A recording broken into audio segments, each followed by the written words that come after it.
అధ్యక్ష, ఇందిరమ్మ పాలన అంటే 84 వరకు ఇందిరమ్మ పాలన ఉండే సార్. మరి ఇందిరమ్మ రాజ్యం తెచ్చినాం ఇందిరమ్మ పాలన తెచ్చినాం అంటే మరి ఇందిరమ్మ పాలన గుర్తు చేయాలి కదా సార్. ఇందిరమ్మ పాలనలో గంజి కేంద్రాలు ఉండేది గుర్తు చేయాలి, ఇందిరమ్మ పాలనలో కరెంటు లేనిది గుర్తు చేయాలి, ఇందిరమ్మ పాలనలో నిర్బంధాలు గుర్తు చేయాలి, ఇందిరమ్మ పాలనలో నియంతృత్వం గుర్తు చేయాలి, ఇందిరమ్మ పాలనలో ఎమర్జెన్సీ రోజులు గుర్తు చేయాలి, ఇందిరమ్మ పాలనలో ఆర్టికల్ 365ని ఎట్లా యూజ్ చేసి ప్రజాస్వామికంగా ఎన్నుకున్న ప్రభుత్వాలను రద్దు చేసినో గుర్తు చేయాలి, ఇందిరమ్మ పాలనలో ఎట్లా ముల్కీ రూల్ను తుంగలో దొక్కినో గుర్తు చేయాలి, ఇందిరమ్మ పాలనలో ఎట్లా రాష్ట్ర ప్రభుత్వాలను ఒక నియంతలాగా శాసించినో గుర్తు చేయాలి, ఇందిరమ్మ పాలనలో ఎట్లా ఇంటింటికి తాగునీళ్ళు ఇవ్వలేని దుస్థితులను గుర్తు చేయాలి, ఇందిరమ్మ పాలనలో ఎట్లా అయితే గరీబీ హటావో అని నినాదం ఇచ్చి మర్చిపోయినో గుర్తు చేయాలి. రాజశేఖర రెడ్డి గారిని గుర్తు చేసుకున్నప్పుడు, కిరణ్ కుమార్ రెడ్డి గారిని గుర్తు చేసుకున్నప్పుడు వారు తప్పకుండా మేము కూడా అన్ని చెప్పాలి కదా సార్. పోతిరెడ్డిపాడు పొక్కదవి నీళ్లు తీసుకుపోతుంటే హారతులు పట్టిన వాళ్ళ సంగతి చెప్పాలా, హంద్రీనివాకు హారతులు పట్టిన వాళ్ళ సంగతి చెప్పాలా, తెలంగాణకు అన్యాయం చేసిన ప్రతి ఒక్కరి సంగతి చెప్పాలా. కేవలం సెలెక్టివ్గా తలుచుకుంటాం, ఇందిరమ్మ పేరు అవసరం వచ్చినప్పుడు తలుచుకుంటాం, లేకపోతే తలుచుకోమంటే ఎట్లుంటుంది అధ్యక్ష. కాబట్టి తప్పకుండా చెప్పాలా. చరిత్ర అనేది దాస్తే దాగేది కాదు అధ్యక్ష. ప్రగతి భవన్కు పోయి అక్కడ కేసీఆర్ గారి పేరు మీద మట్టి పూయంగానే చరిత్ర మరుగున పడిపోదు అధ్యక్ష. తప్పకుండా వాస్తవాలుగానే ఉంటాయి. వాస్తవం ఏంది అంటే 50 ఏళ్ల గోస తర్వాత కలిసొచ్చే కాలానికి నడిసొచ్చే కొడుకు కేసీఆర్, తెలంగాణ తల్లిని దాస్య శృంఖలాలు తెంచిన కొడుకు కేసీఆర్ గారు అధ్యక్ష. ఇవాళ వారు మాట్లాడినారు, గవర్నర్ గారు మార్పు మొదలైంది, నిర్బంధం పోయింది అన్నారు. అవును అధ్యక్ష, మార్పు మొదలైంది, నిర్బంధం పోయింది. ఎప్పుడు పోయింది అధ్యక్ష నిర్బంధం? జూన్ 2, 2014 నాడు దాస్య శృంఖలాల నుంచి శ్రీశ్రీ గారు చెప్పినారు అధ్యక్ష, బానిసకొక బానిస అని. దరిద్రం ఏంటంటే అధ్యక్ష, దరిద్రం ఏంటంటే గతంలో మనల్ని పీడించిన వాళ్ళు పోయినారు, కానీ వాళ్ళ పేర్లు తలుచుకునే వాళ్ళు ఇంకా అక్కడే ఉన్నారు అధ్యక్ష. అది బానిసకొక బానిస అంటే కదా అధ్యక్ష. ఇంకొక మాట చెప్పాలి అధ్యక్ష. ఈరోజు గత 10 ఏళ్ళని మాట్లాడుతున్నారు, చెప్తాం అధ్యక్ష. విద్యుత్ సంస్థల గురించి చెప్తాను, ఇంకా చాలా విషయాలు చెప్తాను. మధ్యలో వారే ఇప్పుడు ఒక 15 నిమిషాలు డిస్టర్బ్ చేశారు, మీరు లెక్క రాసుకోవాలి మీరు కూడా. మేము 39 మంది ఉన్నాం, వాళ్ళు 64 మంది ఉన్నారు, మిడిసిపడుతున్నారు అధ్యక్ష. ఎంత అధ్యక్ష తేడా? 1.85% ఓటు మాత్రమే, 1.85% అధ్యక్ష. ఈ రకమైన మిడిసిపాటు మంచిది కాదు. గౌరవ కేటీఆర్ గారు, సబ్జెక్ట్ డీవియేషన్ కాకుండా నేనేం అవ్వలేదు సార్, ఆయన చెప్పిన దానికే చెప్తున్నా. మిమ్మల్ని అక్కడ కూర్చోబెట్టారు అంటే చెప్తున్నా అధ్యక్ష. ఎక్కువ తేడా ఏం లేదు సార్, మిడిసిపాటు వద్దని చెప్తున్నా సార్ అధ్యక్ష. నీళ్లు, నిధులు, నియామకాలు, ఇది మా ఉద్యమ నినాదం.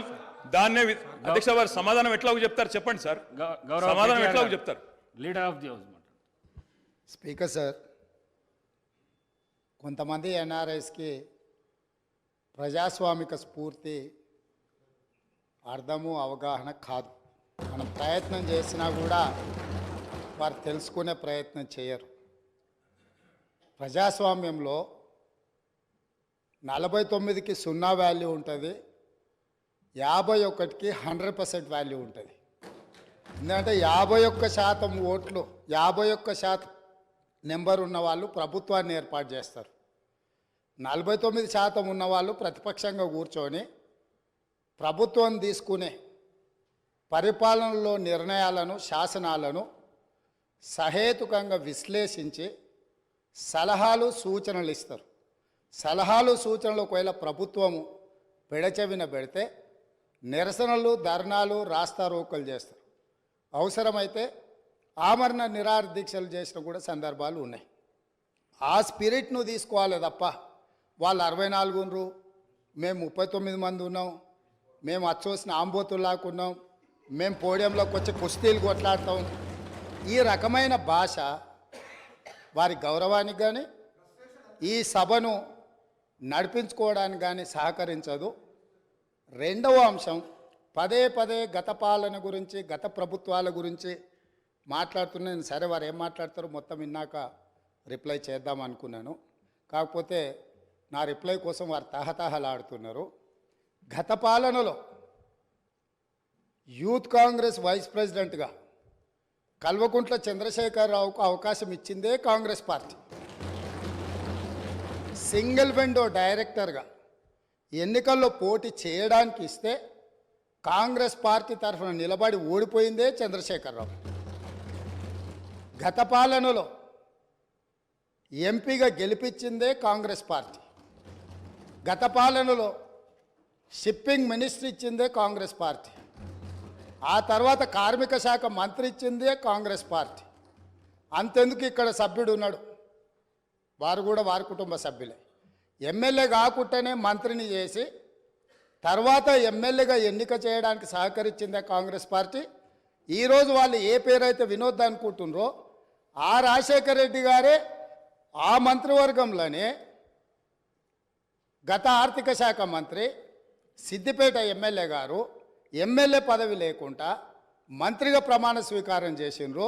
రాజశేఖర రెడ్డి గారి నాయకత్వమే ఈ దేశానికి బలమైన నాయకత్వం అని అందులో పనిచేసిండ్రు. మూడవది పోతిరెడ్డిపాడు పొక్క పెద్దది చేసినప్పుడు కీర్తిశేషులు నాయన్ నరసింహారెడ్డి గారు కడప జిల్లా ఇన్ఛార్జ్ మినిస్టర్.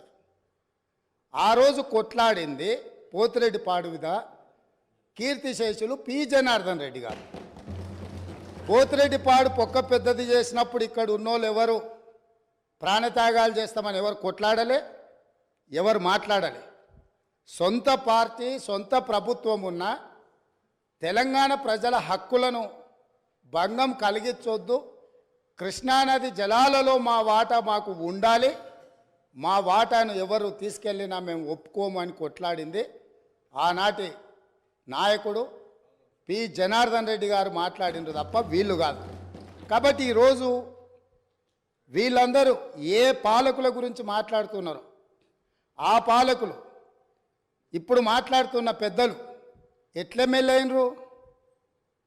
వాళ్ళ తండ్రి గారి గురువైన చంద్రబాబు నాయుడు గారి పార్టీతో పొత్తు పెట్టుకుంటే ఆ పార్టీ మద్దతుతో ఆ కడవ కప్పుకొని సిరిసిల్లలో కష్టపడి పనిచేసి నిర్మించుకున్న చీమలు పెట్టిన పుట్టలో పాములు దూరినట్టు కేకే మహేందర్ రెడ్డి అక్కడ పార్టీని నిర్మించుకొని తెలంగాణ ఉద్యమంలో పాల్గొని తెలంగాణ ఉద్యమంలో ముందు భాగం నుండి నిలబడి కొట్లాడితే ఎన్ఆర్ఐ అంటే నాన్ రిలయబుల్ ఇండియన్ కింద మేనేజ్మెంట్ కోటాలో ఇక్కడికి వచ్చి టికెట్ తీసుకొని అక్కడ ఆ కేకే మహేందర్ రెడ్డి గారిని అన్యాయం చేసి ఈరోజు ఇక్కడికి వచ్చిర్రు. కాబట్టి ఈరోజు గతం గురించి అధ్యక్ష ఒకవేళ మా మిత్రులకు వాళ్ళకు అంతగా గతం గురించి చర్చించాలనే ఆలోచన ఉంటే ఒకరోజు మొత్తం తమరు సమయం ఇవ్వండి. తప్పకుండా జూన్ 2, 2014 కంటే ముందు జరిగిన 55 సంవత్సరాల పరిపాలన మీద సంపూర్ణమైన చర్చ ఇక్కడ పెడదాము. ఈరోజు ఇక్కడ జరుగుతున్న చర్చ జూన్ 2, 2014 నుంచి జరిగిన పరిపాలన, చేసిన విధ్వంసము, నాయకత్వం యొక్క వ్యవహార శైలి మీద మనం ఈరోజు మాట్లాడుకుంటున్నాము. కాబట్టి వారికి గతం గురించి చర్చించాలనే కోరిక ఉంటే మాకు ఎలాంటి అభ్యంతరం లేదు. గతంలో జరిగిన పరిపాలనలో ఇక్కడున్న వాళ్ళకి చాలామందికి పాత్ర లేకపోవచ్చు, కానీ అక్కడున్న వాళ్ళకు చాలామందికి పాత్ర ఉంది. ప్రత్యక్షంగా మంత్రులు చేసిండ్రు. అక్కడున్న నాగేందర్ గారు, ఆ పక్కనున్న శ్రీనివాస్ యాదవ్ గారు, ఆ పక్కనున్న హరీష్ రావు గారు, అక్కడున్న కడియం శ్రీహరి గారు, ఆ పక్కనున్న పోచారం శ్రీనివాసరెడ్డి గారు, ఆ పక్కనున్న గంగుల కమలాకర్ గారు, అన్ని పేర్లు మొత్తం అన్ని లిస్టు చదువుతా. వీళ్ళందరూ కూడా ఈరోజు వారు ఏదైతే పాపాలు జరిగినాయి అంటుండ్రో ఆ పాపాలలో సంపూర్ణమైన భాగస్వామ్యం వాళ్ళదే ఉన్నది. వరంగల్ ప్రాంతంలో జరిగిన ఎన్కౌంటర్లకు ఎవరి కారణమని చర్చ ఉంది అధ్యక్ష? ఈరోజు వారే మాట్లాడుతున్నారు. ఏమని గవర్నర్ ప్రసంగంలో మొత్తం కాంగ్రెస్ పార్టీ మేనిఫెస్టోనే పొందుపరిచిండ్రని చాలా సీనియర్గా పనిచేసిండ్రు మంత్రులుగా. గవర్నర్ గారి ప్రసంగము పార్టీ యొక్క ఎన్నికల మేనిఫెస్టోను మంత్రివర్గంలో చర్చించి మా ప్రభుత్వం యొక్క భవిష్యత్ కార్యాచరణను మంత్రివర్గం ఆమోదం చేసిన తర్వాతనే గవర్నర్ గారు ప్రసంగిస్తారు. పరిపాలనలో అనుభవం ఉన్న వాళ్ళు, గతంలో ఈ రకమైన నిర్ణయాలు చేసిన వాళ్ళు కూడా ప్రజల్ని తప్పుదోవ పట్టించడందుకో లేకపోతే వాళ్ళు చేస్తున్నా. నేను చాలా విషయాలు ప్రస్తావించిన, తప్పకుండా సావధానంగా 5 సంవత్సరాలు సమయం ఉంది. సంపూర్ణంగా ఎక్స్రే తీసినట్టుగా ఎక్కడెక్కడ ఏమేమి ఉన్నాయో అన్నిటిని వివరిస్తాం.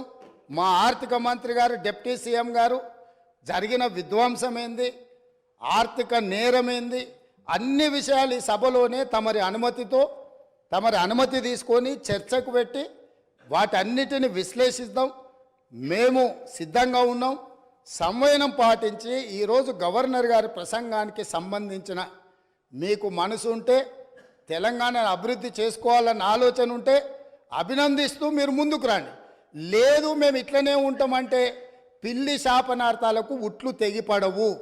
ఈ శాపనార్థాలు పెడుతూనే ఉంటారు జీవితకాలం. కాబట్టి దయచేసి ప్రతిపక్షానికి నేను సూచన చేస్తున్నా, మేం పాలకపక్షంగా మా విజన్ డాక్యుమెంట్ని సభలో పెడుతున్నాం. మీరు సలహాలు సూచనలు ఇవ్వండి. సహేతుకమైన సలహాలు సూచనలకు ఎప్పుడు మేము సిద్ధంగా ఉన్నాము. ఎందుకంటే ప్రతిపక్షాలను గౌరవించడం అనే సాంప్రదాయం కాంగ్రెస్ పార్టీకి మొదటి నుంచి ఉంది, ఇప్పుడు కూడా ఉంది. ఆ సాంప్రదాయాన్ని కొనసాగిస్తామని మీ ద్వారా వారికి తెలియజేయదలుచుకున్నాం.